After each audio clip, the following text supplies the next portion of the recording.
Buenos días, hermanos, a todos. Vamos a continuar entonces con nuestro estudio del Evangelio de Lucas, como lo hemos venido haciendo estos domingos, desde ya 11 domingos, 12 domingos con este. Así es que vamos allí a Lucas 4,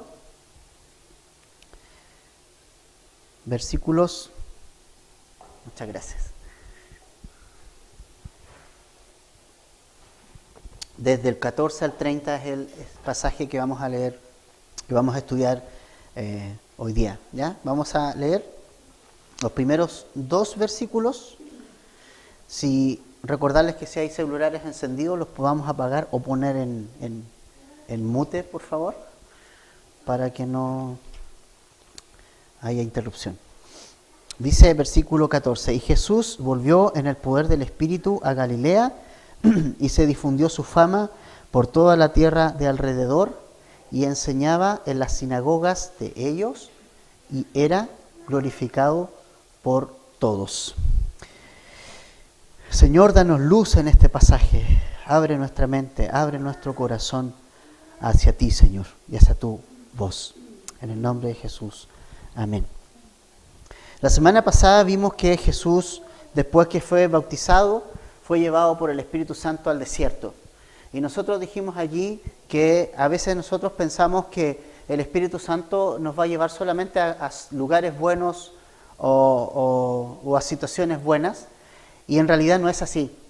A veces el Espíritu Santo nos va a llevar a lugares malos, a situaciones malas, no muy buenas, no muy agradables, para que nosotros podamos ser fortalecidos en ese tiempo, para que nosotros podamos depender del Señor, y para que nosotros después de eso salgamos fortalecidos. El Señor Jesucristo fue llevado por el Espíritu Santo al desierto para ser tentado. Fue algo difícil para Jesús, pero fue algo que Jesús sorteó en el poder del Espíritu. Él pasó la tentación como todos nosotros. Dice Hebreos que nosotros fuimos tentados, que Jesús fue tentado en todo según nuestra semejanza. Él no fue tentado como Dios. Él fue tentado como hombre. Y entonces eso permite que nosotros hoy día podamos acercarnos a Jesucristo cuando nosotros somos tentados a hacer algo que vaya contra su palabra, cuando Satanás nos tiente y nos muestre el pecado enfrente. Entonces nosotros, dice Hebreos también, que nosotros podemos acercarnos confiadamente al trono de la gracia. ¿Por qué? Porque tenemos un sumo sacerdote que fue tentado en todo, según nuestra semejanza, pero sin pecado. Entonces Él nos entiende. Él entiende cuando tú estás siendo tentado. Él entiende cuando tú estás enfrentando la tentación y eres tentado a hacer lo malo, eres tentado a pecar. Él te entiende. Entonces allí tenemos nosotros ese lugar de auxilio para nuestra vida en esos momentos de tentación. También vimos que el Señor Jesucristo nos dio un tremendo ejemplo de cómo nosotros también podemos defendernos del enemigo. Y la única manera de defendernos del enemigo es por medio de la Escritura. Jesús dijo: escrito está. Cuando tú conoces la Escritura y es una realidad, no es un amuleto, ojo, no es un amuleto. No es que nosotros viene Satanás y vamos a poner la Biblia en el Salmo 23, en el velador toda la noche abierta para que se vayan los espíritus chocarreros. No se trata de eso. Cuando decimos usar la Escritura, decimos que la Escritura sea una realidad y algo que crea profundamente en mi corazón. En mi corazón he guardado tus dichos, dice la palabra, para no pecar contra ti. La mejor herramienta contra Satanás es tener la palabra en la mente y tenerla en el corazón. Y entonces tú y usted va a poder ahí enfrentar a los ataques del enemigo. Y entonces también vimos que allí esas tres tentaciones el Señor las sorteó y los ángeles lo adoraron, lo alabaron. Dice también allí que el diablo también se fue por un tiempo del Señor. Lo va a volver a tentar después, ¿ya? Entonces, lo que nosotros vemos ahora en el verso 14 es que Jesús, nuevamente por el poder del Espíritu Santo, es llevado, pero ahora es llevado ya a comenzar su ministerio. Él comienza su ministerio allí en la región de Galilea. Su fama se empezó a difundir, dice el verso 14 allá. Significa que ya Lucas como que se saltó algunos hechos. Lucas no es tan cronológico en los relatos, pero porque ya aquí nos relata que ya Jesús tenía una cierta fama. Entonces, eso es lo que vemos primero acá, que Jesús ya está teniendo una fama grande, la gente lo está siguiendo, mucha gente lo está siguiendo. Él ya ha hecho algunos milagros en Capernaum y en los alrededores, y ha hecho algunas sanidades y milagros. Pero ¿sabes qué? Una cosa que es importante, muchas veces la gente viene a Jesús por milagros, pero cuando Jesús les habla, se va. Y tenemos que tener cuidado de no ser ese tipo de personas, que muchas veces vamos a Jesús por algo, es como que queremos de Él algunas cosas y cuando entonces Él nos quiere hablar y Él nos enseña, nosotros no queremos oír su enseñanza y muchos se van, ¿no? Nosotros somos un ministerio que somos al revés, que queremos poner la enseñanza como algo importante y como principal y queremos que Jesús nos enseñe. Porque nosotros entendemos que Jesús tiene palabras de vida eterna para nosotros. Él es el que tiene las palabras de vida eterna. Entonces, en ese contexto de que Jesús era famoso, que Jesús ya estaba creciendo su ministerio en cuanto a popularidad, ¿no? Allí en la región de Galilea, ahora vemos que el Señor Jesucristo enseña en las sinagogas de todos los judíos. El lugar donde Él iba, donde había una sinagoga, Él entraba a la sinagoga y dice acá, durante los días de reposo, entraba a las sinagogas de ellos y era glorificado por toda la gente. Una de las cosas que más importante que vemos aquí, Galilea era una región montañosa, ¿ya? Para un poco contextualizar, era una región montañosa, era una región que estaba al oeste del río Jordán y era una región que tenía entre sus ciudades principales algunas como Corazín, Capernaum, donde vivió Pedro. Pedro tenía su casa ahí en Capernaum. Los arqueólogos encontraron la que es supuestamente la casa de Pedro. Hay fotos en que usted las puede ver por internet y todo. Tiberias estaba allí, Nazaret estaba en la región de Galilea, que es el lugar donde Jesús se creció, digamos, y la gente lo conoció allí como niño. Entonces allí se nos dice en el verso 15 que Jesús llegaba a las sinagogas de ellos y se congregaba en esos lugares. Y fíjese que ya me llama la atención que mencione esto Lucas, porque las sinagogas eran lugares de reunión de los judíos. Eran lugares donde los judíos se iban a reunir, se iban a congregar, por decirlo de alguna manera. Esa era la iglesia, por decirlo de alguna manera, donde ellos iban, donde ellos asistían. Y esas sinagogas comenzaron cuando Israel fue en el exilio, ¿no? Estaba fuera de Jerusalén, no podía ir a Jerusalén, estaba muy retirado de Jerusalén, y entonces como una manera de mantener sus temas religiosos y juntarse para leer la ley y para orar y todo, hicieron estos espacios, estos lugares durante el tiempo del exilio llamados sinagogas. Y allí era un lugar que tenía dos fines religiosos, que era decir, hacer un servicio, ¿no? Donde había oración, donde había la lectura de la ley y la explicación de la ley, donde distintos maestros iban a enseñar, ¿ya? Distintas corrientes de maestros habían en ese tiempo y ellos iban a enseñar allí. Pero también era una institución educativa, es decir, allí iban los niños a aprender de la vida y a aprender de Dios. Entonces, en esos lugares estaban los religiosos fariseos y saduceos y esos religiosos que nosotros vamos a ver más adelante, que el Señor los llama hipócritas. Entonces, es interesante este punto, porque Jesús está yendo a los lugares donde hay hipócritas, donde son donde son liderados por hipócritas, ¿ya? Pero Jesús nos está dando un tremendo ejemplo, porque Él se está congregando en estos lugares. Mucha gente me dice, yo no voy a la iglesia, porque la iglesia está llena de hipócritas. ¿Cuántas veces hemos escuchado esa frase? Tuyo.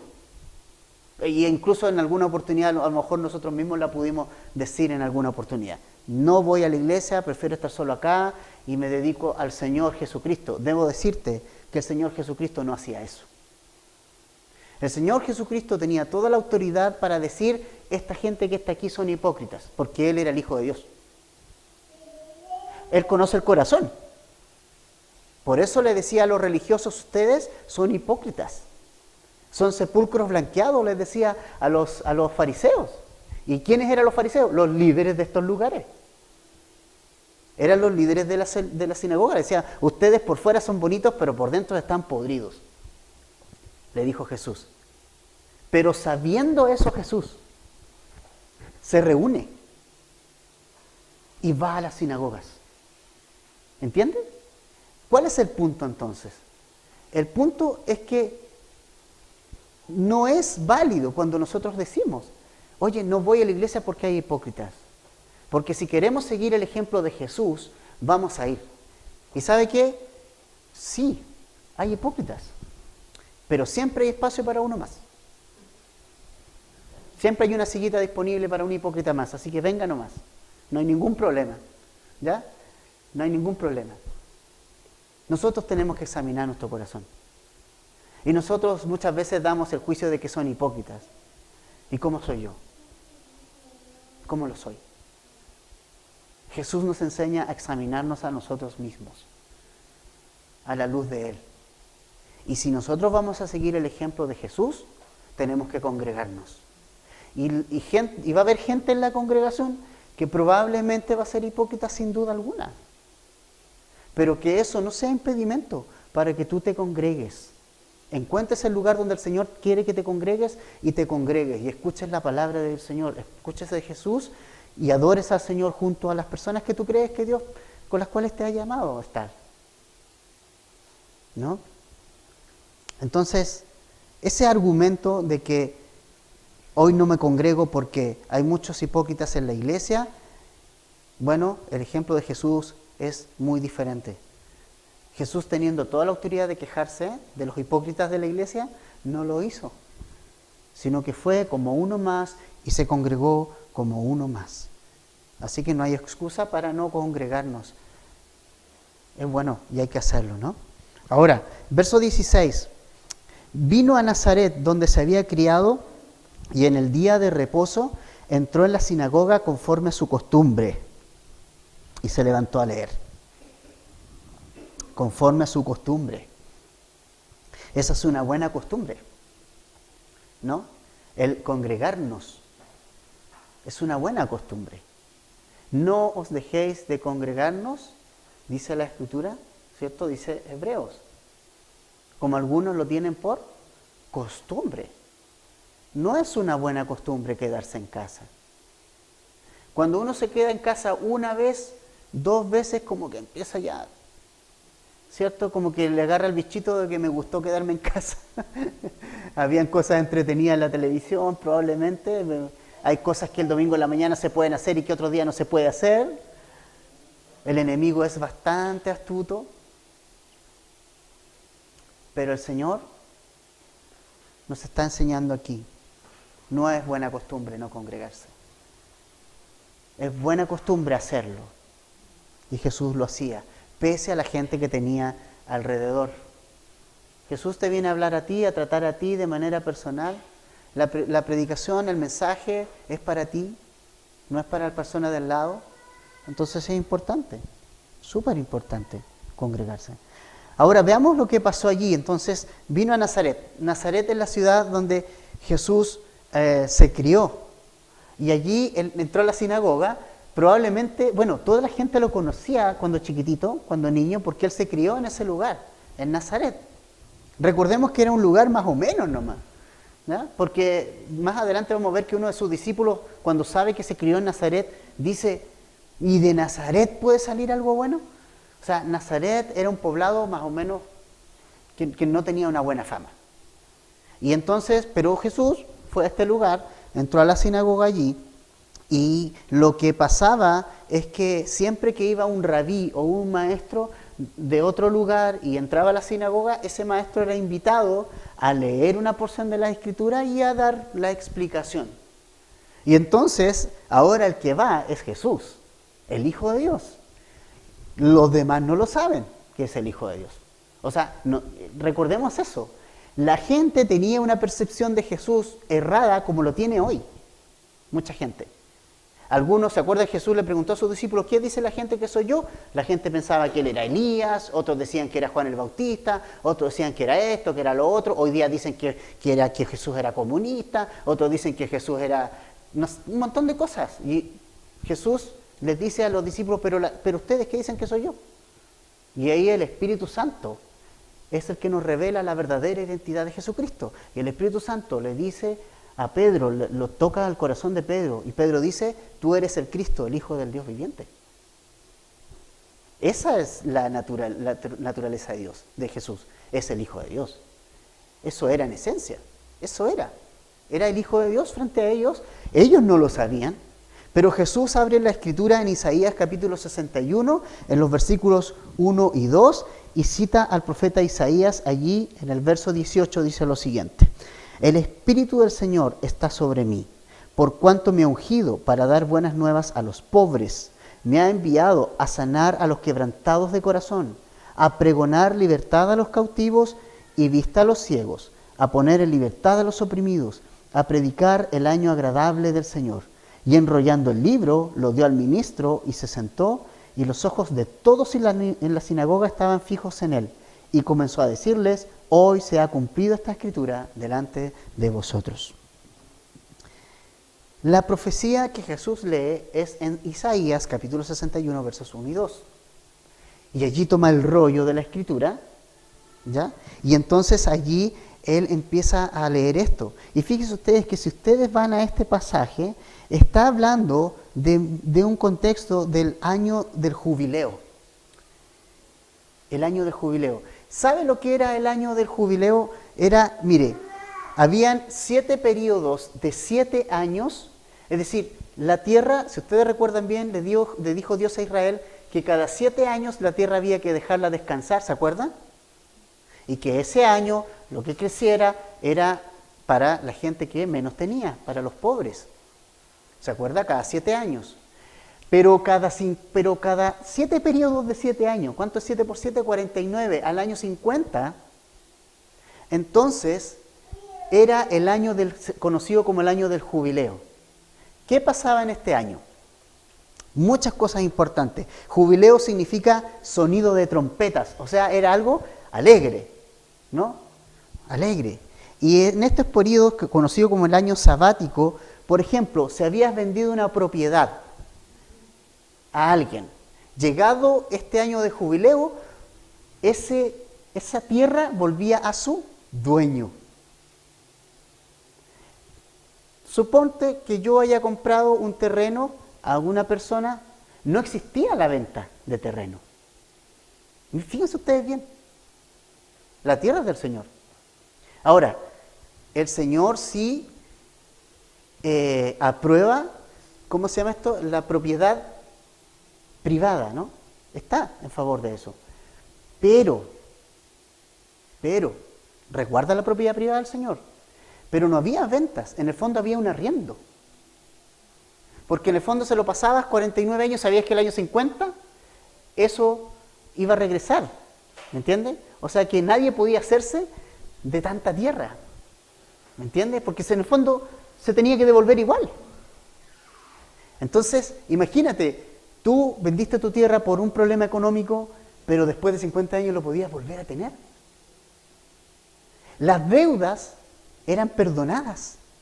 Si tú tenías deudas, cualquiera fuera, era perdonado todas las deudas económicas. Imagínate, dijeran ahora a nuestro presidente: Señor, por favor, que se nos perdonen las deudas, que borraran todo el DICOM, que Falabella borrara su DICOM. No, sería todas las deudas fuera.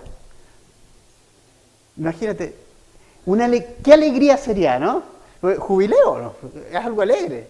Bueno, todas las deudas ese año eran perdonadas. Así que, si habías vendido una propiedad por problemas económicos o en realidad estabas endeudado porque estabas mal económicamente, esas deudas se perdonaban. Y sabe, si habían esclavos, esos esclavos eran liberados. Todos los esclavos que habían sido comprados eran liberados. Volvían a sus hogares. O sea, era un año tremendo. de mucha, mucha celebración. Era un tiempo de alegría, era un tiempo de celebración. Pero eso era temporal, era algo más bien físico.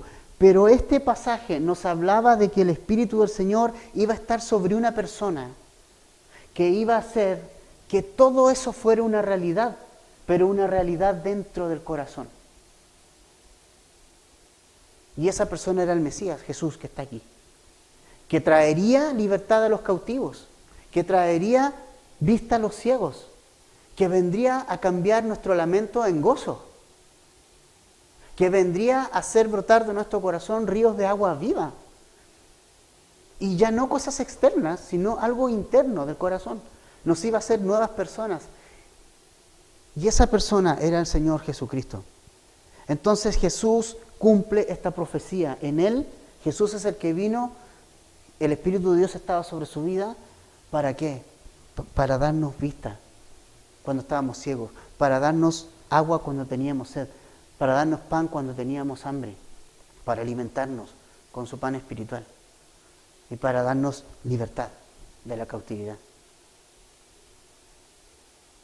Por eso Jesús dice, hoy se ha cumplido esta escritura delante de ustedes. Es decir, delante de esa gente tuvo el privilegio de tener enfrente al que tenía la vida eterna, al que tenía la satisfacción para todas las personas que estaban allí, el que tenía la respuesta, el que era el camino, la vida, estaba enfrente.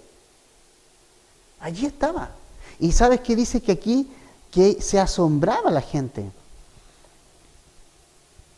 Se asombraba la gente de él. Era glorificado por todos en este momento, en este tiempo, por su mensaje. Pero ¿sabes qué? Mire lo que pasa en el verso 22 en adelante. Dice, y todos daban buen testimonio de él, y estaban maravillados de las palabras de gracia que salían de su boca, y decían, ¿no es este el hijo de José? ¿No es este el hijo de José? La reacción de la gente. Imagínate cómo hubiera reaccionado. Jesús hubiera dicho esto, hubiera leído esto y te hubiera dicho, yo soy esa persona. Yo soy ese Mesías. Yo te vengo a dar libertad. Yo vengo a darte vista. Yo vengo a hacer de ti una nueva persona. ¿Cómo sería nuestra reacción? Yo siempre me imagino en ese tiempo. ¿Cómo sería en ese tiempo si yo hubiera estado ahí siendo espectador de eso? ¿Cómo hubiera reaccionado? Pero mira cómo reacciona la gente. Primero dice que daban buen testimonio de él. Dice en el verso 22, y todos daban buen testimonio de él y estaban maravillados de las palabras de gracia que salían de su boca. O sea, ¿cómo reaccionaron al principio? Con asombro. Primero, daban buen testimonio de él. Es decir, no tenían nada que sacarle en contra. Nada.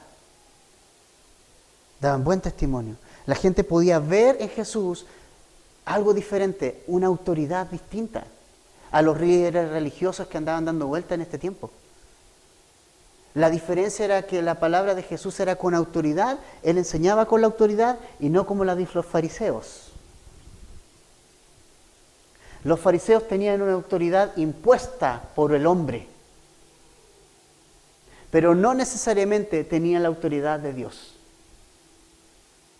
Hay muchos cristianos y hay muchos pastores que tienen el título de pastor, pero no tienen la autoridad de Dios sobre sus vidas. ¿Quién da la autoridad? Jesús y la obra de su Espíritu Santo en nuestra vida. No es algo que se gana a ñeque. Y los fariseos tenían autoridad, pero una autoridad humana. Lo que ellos hacían y decían no era algo que venía de Dios ni del Espíritu Santo. Pero en Jesús la gente reconocía su buen testimonio y que Él era la luz en medio de la oscuridad y que en Él había algo diferente. Y la gente de Nazaret al principio reaccionó así. Segundo, también se maravillaron de las palabras de gracia que salían de su boca. O sea, la gente lo escuchaba y era una palabra de gracia. Gracia, ¿sabe lo que quiere decir? Es belleza. Eran palabras llenas de belleza, de impacto para el corazón de las personas. Salmos 45:2, hay una canción que tiene este salmo. Mira lo que dice el Salmo 45:2.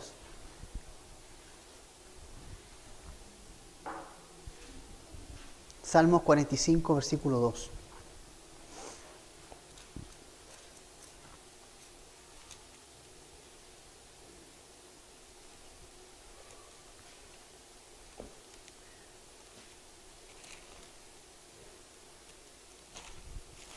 Dice lo siguiente: eres el más hermoso de los hijos de los hombres. La gracia se derramó en tus labios. Por tanto, Dios te ha bendecido para siempre. Jesús de sus labios destilaba gracia de Dios, porque era el Hijo de Dios y lleno del Espíritu Santo. Y lo hacía distinto a todos los maestros de la época que no tenían ni la gracia de Dios ni tenían la llenura del Espíritu Santo en su vida. Eran vacíos. Era religión. La religión es así, la religión es vacía. Te lleva a una serie de prácticas. La religión te dice tienes que hacer esto, tienes que hacer esto, tienes que hacer esto otro, tienes que hacer aquí y allá. El Espíritu Santo te va guiando y te da vida. Cuando una iglesia es religiosa se nota porque no pasa mucho, en realidad no tienes la visión de Dios en tu vida. Y qué bueno es que estemos conectados con el Espíritu Santo siempre, con su palabra. Él nos va a ir dirigiendo. El día viernes pasado estuve con Carabineros de Chile, Fuerzas Especiales. No fue mi idea. Les aseguro que no fue mi idea. Pasábamos cerca de Fuerzas Especiales siempre y yo decía, pobre esta gente, en realidad, lo está pasando mal. Pero el Señor puso en mi corazón el ir a orar por ellos. Y ya estaba echándome para atrás, no quería. Antes de entrar estaba totalmente con miedo. Y el Señor abrió todas las puertas de par en par. Y fue un momento increíble. Tenemos que estar sensibles a la voz del Espíritu Santo. Tenemos que estar sensibles. Un paréntesis. En una oportunidad, un pastor, me parece mucho que era Craig Lori, de una Calvary, no estoy seguro, daba sus reuniones, estaban dentro de la iglesia, y de repente empezó a ver que un motorista se quedó afuera de la iglesia en su moto.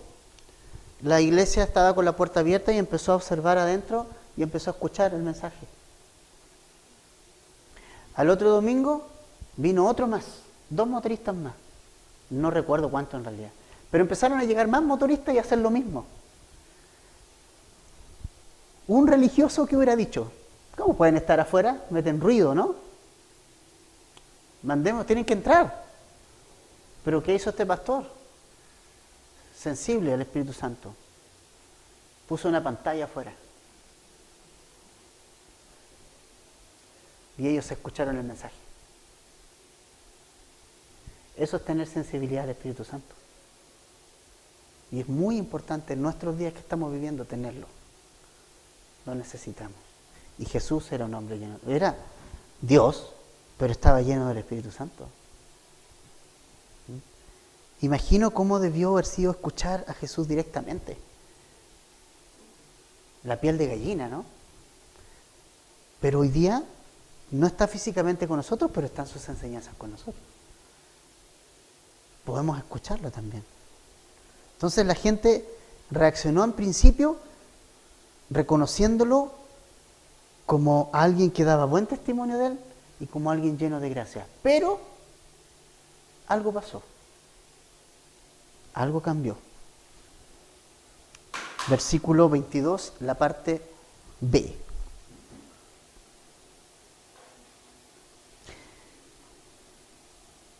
Dice, ¿no es este el hijo de José?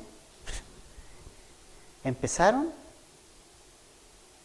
que desde maravillarse con él, desde empezar como a ver que era una persona con gracia, ahora tenían una expectativa seguramente del Mesías que no calzaba con la persona que tenían enfrente, porque la persona que tenían enfrente, que era Jesús, el Hijo de Dios, para ellos era el simple Jesús que había crecido y había corrido en las calles de Nazaret. ¿Entiendes? Y eso comenzó a ser un impedimento, y fue el primer paso para que esta gente se le endureciera el corazón, totalmente. Y esto vino a hacerles dudar. Conocían a sus hermanos, fíjense ustedes que María tuvo más hijos, conocían a sus hermanos, sus hermanas, conocían a su padre que era carpintero, ¿no? Probablemente decían, mira, este pobre hijo de carpintero, ¿cómo va a ser este el Mesías? El Mesías que Israel estaba esperando era un Mesías pomposo, un Mesías con una estampa de rey, que viniera con su caballo y sus armas a derrotar al Imperio Romano. Pero el Mesías que estaba escrito en la Escritura era el Mesías como el que estaba acá, que vino a ser servido. No vino a ser servido, sino vino a servir, como dice Marcos 10:45. El Hijo del Hombre no vino para ser servido, sino para servir y dar su vida en rescate por muchos. Vino como el siervo sufriente, vino como el cordero, a tomar ese lugar que nosotros deberíamos estar, no como estos reyes que vienen a conquistar, no. Va a venir como rey, sí, pero por segunda vez. La segunda vez ahí sí viene como rey y juez, montado en su caballo blanco, como dice Apocalipsis, ¿no? Ahora sí viene a juzgar, con justicia juzga y pelea. ¿Bien? Pero la primera venida no era así. Entonces, esta gente pensó y dice, ya, este de verdad es nuestro Mesías, si nosotros lo vimos jugando aquí con nosotros. Y es triste como somos nosotros las personas. Yo recuerdo que cuando Edgar quedó de pastor después del Larry, el pastor misionero que abrió acá el estudio bíblico, a mí me decían, este es joven, tiene 23 años, es soltero. ¿Ya? Menospreciando eso. Cuando Edgar se va, me pasó exactamente lo mismo. Ah, te pusieron a ti porque no había nadie más. Fue el primer comentario que recibí. Y es doloroso. Es doloroso. Tal vez a ti te han dicho, ¿quién eres tú para que sirvas al Señor? Pero no te preocupes, la gente es así. Tú sirve al Señor. Jesús era el Hijo de Dios y la gente de alrededor que estaba, que lo conocía, no lo recibió. Eso vino a ser como el impedimento para que la gente de Nazaret creyera, ¿no? Entonces, vemos que nosotros somos malos y carnales y despiadados muchas veces, e insensibles a la voz del Señor que nos quiere hablar. La gente de Nazaret, el hecho de que conociera a Jesús, el hecho de que estuviera allí, que creciera con ellos y todo, fue un impedimento para que la gente pudiera conocer al Mesías, para que lo identificaran como al Mesías. Segundo, ¿qué pasó? Vamos a ver al verso 23. Él les dijo, sin duda me diréis este refrán: médico, cúrate a ti mismo. De tantas cosas que hemos oído que se han hecho en Capernaum, haz también aquí en tu tierra. ¿Qué pidieron la gente de Nazaret? Pidió milagros. A ver, Jesús, en Capernaum hiciste milagros, por allá hiciste esto, acá hiciste otro, hazte uno aquí. Hazte un milagrito a ver si podemos nosotros ahora sí creer, ¿no? Hazte un milagrito. Este es un adelanto de lo que será la gente. Es un adelanto un poquito de cómo somos nosotros también. Danos una señal. Hazte un milagro. Ahí nosotros vamos a creer.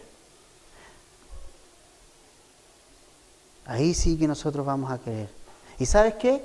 Jesús no está para cumplir nuestros deseos. Jesús no es una persona que está para cumplir nuestros deseos. No es el genio de la lámpara maravillosa. Hizo milagros, muchos. Sanó gente, mucha. ¿Puede sanar hoy? Mucho. ¿Puede hacer milagros? Sin duda. Pero tengo problemas con la gente que ofrece milagros. ¿Sabes? ¿Has escuchado eso? Hoy día venga por su milagro. Noche de milagros. Y yo digo, si esa persona que está ofreciendo eso tiene el don de sanidad, hay un hospital aquí cerca en que está lleno de enfermos. Vaya y sánelos.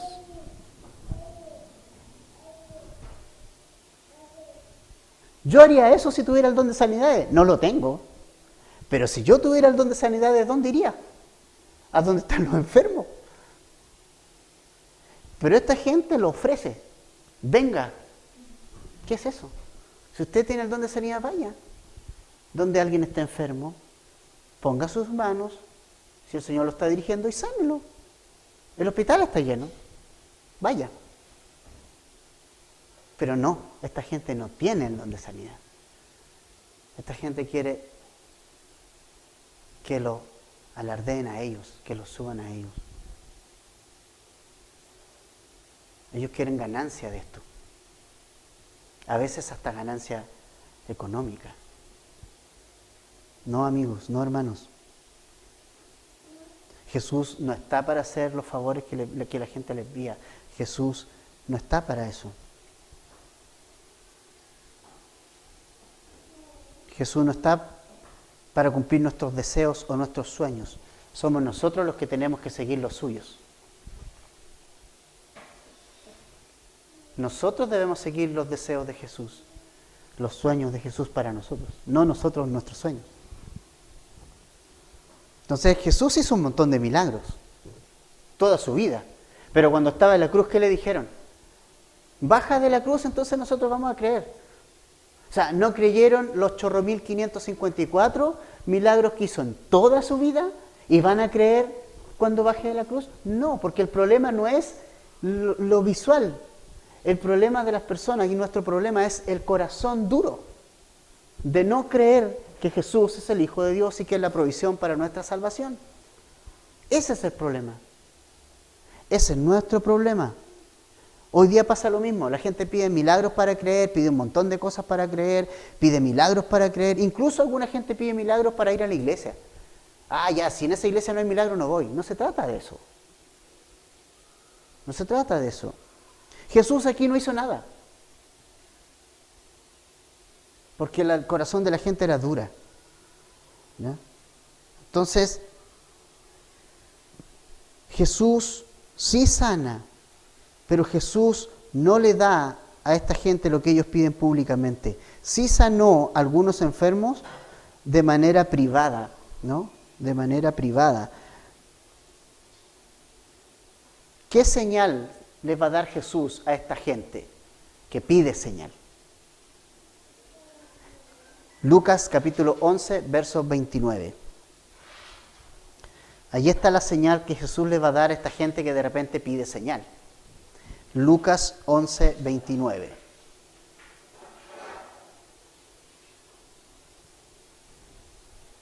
Un poquito más adelante. Y apiñándose las multitudes, comenzó a decir: esta generación es mala, demanda señal. ¿Cómo es la generación que demanda señal? Mala. O sea, si hay una señal, hay una generación que demanda señal de parte de Jesús, es una generación mala. ¿Qué señal le va a dar Jesús a la generación mala? Pero señal no le será dada, sino a la señal de Jonás. ¿Cuál es la señal de Jonás? ¿Estuvo cuántos días dentro de la ballena? ¿Se acuerdan? ¿Cuántos días estuvo dentro de la ballena Jonás? 3, ¿cierto? Y después sale al tercer día, vomitado por la ballena, hacia afuera, y sale a predicar, ¿no?, a Nínive, y Nínive se arrepintió. Ahora, ¿quién va a permanecer 3 días en el sepulcro y el tercer día va a resucitar? Jesús. La señal que Jesús le va a dar a los que demandan señal es simplemente que Él va a morir crucificado, va a ser sepultado y al tercer día va a resucitar. Esa señal es suficiente. No importa que no haga ningún otro milagro, pero Jesús va a morir en la cruz, murió en la cruz, fue sepultado, pero resucitó al tercer día. Y esa es la mayor señal. Es la señal que te habla de que Jesús es el Hijo de Dios. No importa que no haga ningún milagro más, ¿sabe? Porque esa señal es la más importante que nosotros creamos. Que Jesús es el Mesías porque hizo eso. Porque fue crucificado, porque fue sepultado, porque resucitó al tercer día y hoy vive intercediendo por cada uno de nosotros, sus hijos. Ahora, mira cómo sigue la historia volviendo a Lucas, a nuestro relato de Lucas 4.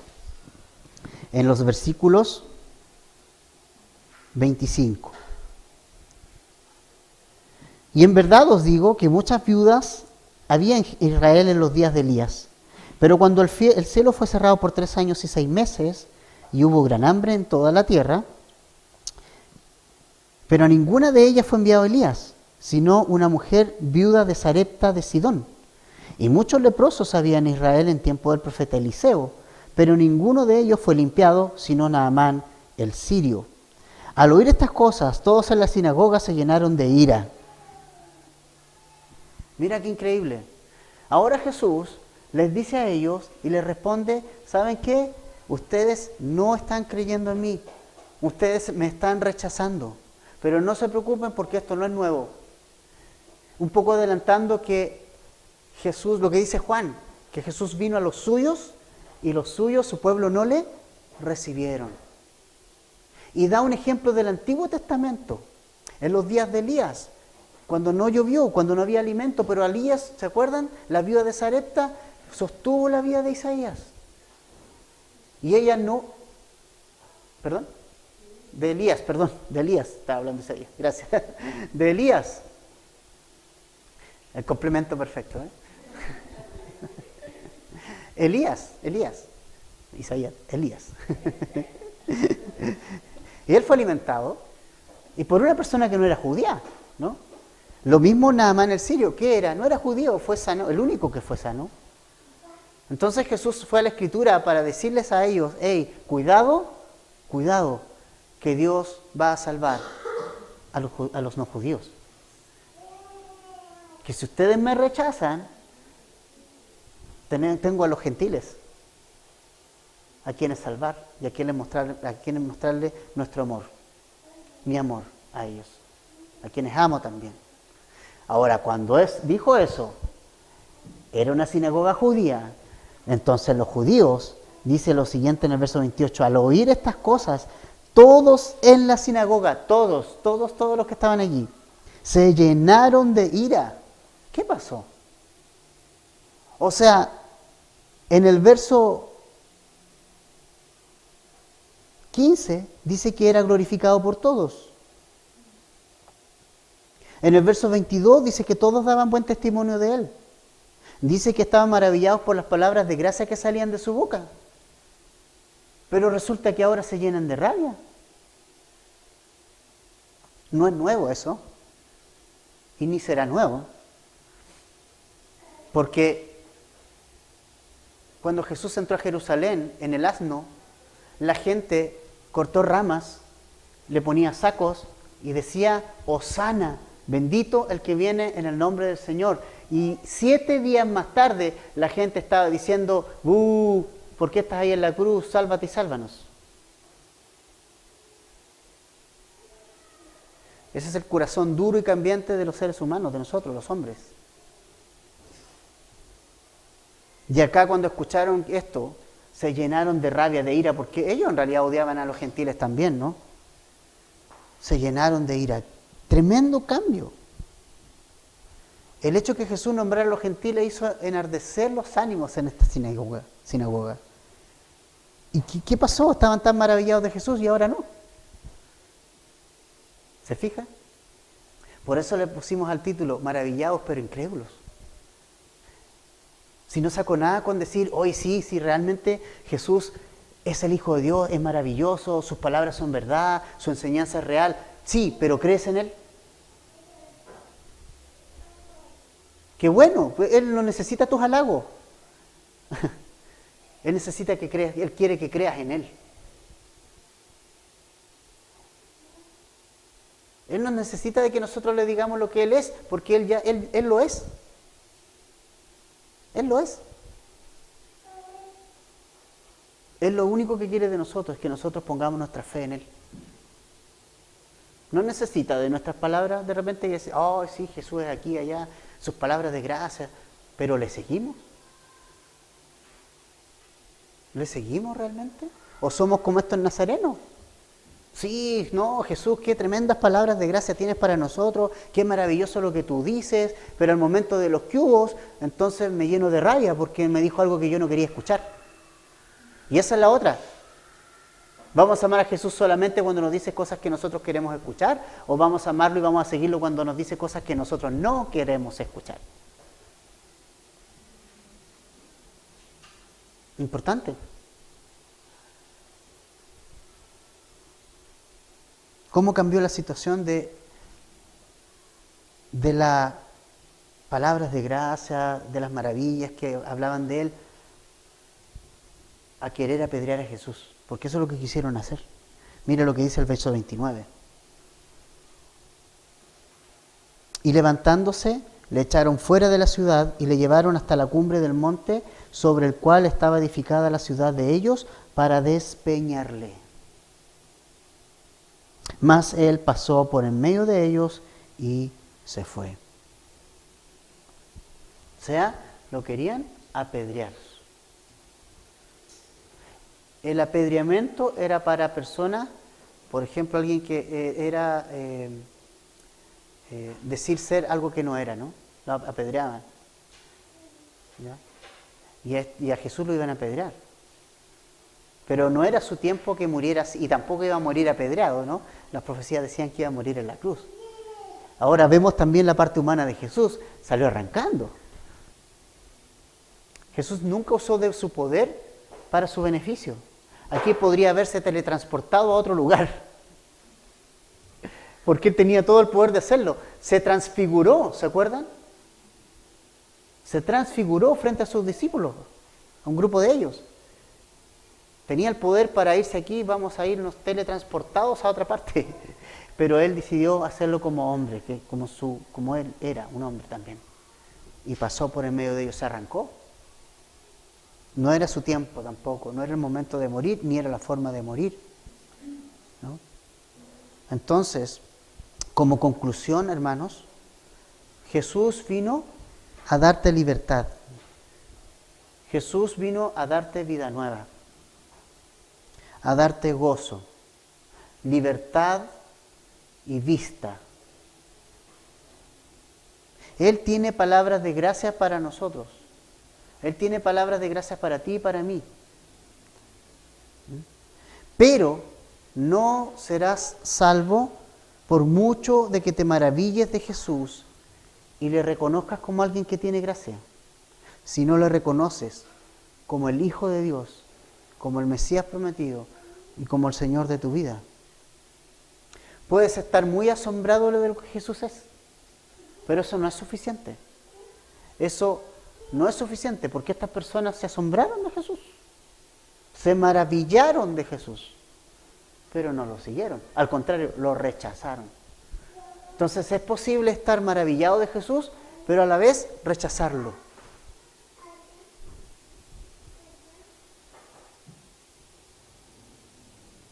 Pero Jesús está ahí para que yo lo acepte y no lo rechace.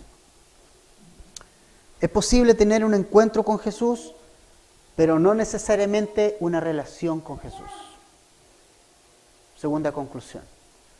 Toda esta gente que estaba en esa sinagoga tuvo un encuentro con Jesús. ¿Cierto? ¿O no? Sí. Jesús estaba entre ellos. Tuvieron un encuentro con Jesús. El joven rico tuvo un encuentro con Jesús también. Pero eso no significa necesariamente que tú vas a ser un seguidor de Jesús. Por eso no me gusta mucho ese término, que tenga un encuentro con Jesús. No, el hecho es que salió de ese encuentro. Es como cuando dicen, se encontró este político con este otro político, o este presidente con este otro presidente. Ah, qué bueno que se encontraron, ya, pero ¿cuál fue la conclusión? Ninguna. No hay nada. Entonces tú te puedes encontrar con Jesús como esta gente de Nazaret se encontró con Jesús, pero ¿de qué les sirvió encontrarse con Jesús? ¿Qué sacaron ellos para sus vidas? Nada. ¿Cuál fue la causa? El rechazo. Entonces tú te puedes encontrar con Jesús, pero el tema es cómo tú respondes a Jesús. ¿Con incredulidad o con fe? En Jesús. No estoy diciendo fe en cualquier cosa. Fe en que Él es el Hijo de Dios verdaderamente. La gente de Nazaret tuvo un encuentro con Jesús, pero lo rechazó y no tuvo una relación con Él. ¿Entiendes? Entonces, es interesante lo que nosotros vemos en estos pasajes, hermanos. Finalmente, tenemos varias cosas para nosotros hoy. Jesús nos enseña a congregarnos, pese a la gente.